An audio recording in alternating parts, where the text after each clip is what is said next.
Okay, this is take number 3. I've actually already made 2 videos, and here's the real embarrassing part. I went off course both times. So here's time number 3, and let's hope I can keep it together and figure out what I'm doing. Pretty much the first line is really straight. 1, 2, 3, it's perfect. So we're going to set Spooner up here. I'm going to tell him to stay, because he's been creeping forward in his start line. So he has to stay now before I can release him. And when I release him, after I've walked out a little bit, after I release him, I will say go frame. No need to say anything else. He'll just go straight. Now I want to be not too far down, so I've put myself here. And the reason for that is he's going to want to go to the frame. He's going to go fast to the frame. And I'm a little concerned about him hitting that jump because he flattens out. So I don't want to appear too far ahead of him, so he's going to race. So I'm going to try to be about there and try to match him, in speed, and get myself up here. And as I do that, I'm going to be telling him as he comes down to go feet, or get your feet, so that he gives me a 2-on 2-off, because we're really working on getting our contacts. Okay. So now we're going to go from 3 to 4 to 5. And it's a hoop, so I don't have to worry about this too much. This I can do kind of a nice line out here, so we can come around. And I'm going to be telling him that. So he's going to know as he's going through, and I'm about here. We have a little tiny pressure point there, because he'll see this, he'll go. And I'm going to be telling him to come around.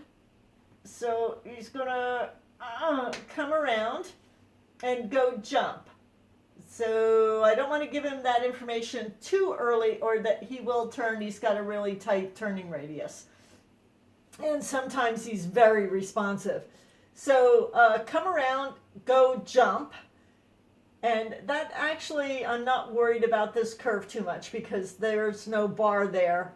And this looks pretty straight, so we can come right over there. Very nice. Sorry about my arm cutting in front of you. There we go. So we're going to try to make it over here to the 6. And that's another jump. And I think this curve actually ended up being very nice the way I had it drawn. Like I said, this is my 3rd try, having done an off course 2 times. Oh, so embarrassing. We're not even running it. Jumping over this is going to be pretty straight. And then we have an issue there with the curve to the next jump. Now, only to try to get him straight. So I'm not sure how much I want to come in there. I really don't want to get too deep in there because we're going to be over here. So we're going to get a little pressure point. I'm going to be giving him information here, come around, jump, or get out, jump. I think we can do that. Maybe keep that pressure right there. Go jump. So he comes across. This line actually looked kind of cool. It stayed pretty straight. And that's probably just because of the way I've drawn it is inaccurate. All right, so we're going to do another little pressure point here with more information so that he knows jump, get out, jump. So he's going to do that very nicely for me. Thank you, Spooner. Okay, get out, jump. And as I'm here, and I moved a little bit, but not too much, because I want to keep up the pressure points. And I'm mostly going to be turning my body and indicating with my arm to get out. This is nice. And just moving to keep him going. Pressure point here so he doesn't come into me. And information about this jump going over the jump, we're going to be telling him to go through get out tunnel. So all that information is going to start back here. So he gets the idea of where he's going. These magnets are really strong. So once again, hoop, so I don't have to worry about that bar coming down. Get out tunnel.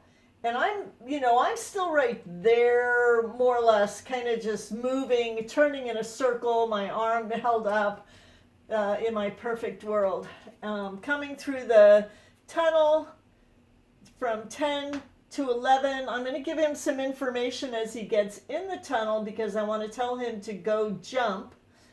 And I will add just a little bit of a pressure point here because he's inclined to want to come in toward me a little bit after that tunnel. So I have to reinforce that before he goes in, after he's, as he's coming out, maybe even once more as he's going on towards that jump. Sometimes he actually turns and looks at me, are you serious? You want me to do this? And he did this weekend, he bonked into one of the standards. Go jump. So we're on 11 now. We want to go to 12. I am going to have to support that a little bit because we have the dreaded kind of box shape here. So I want him to go on jump. So I'm going to be, pretty much indicating this all the way through. Go on jump.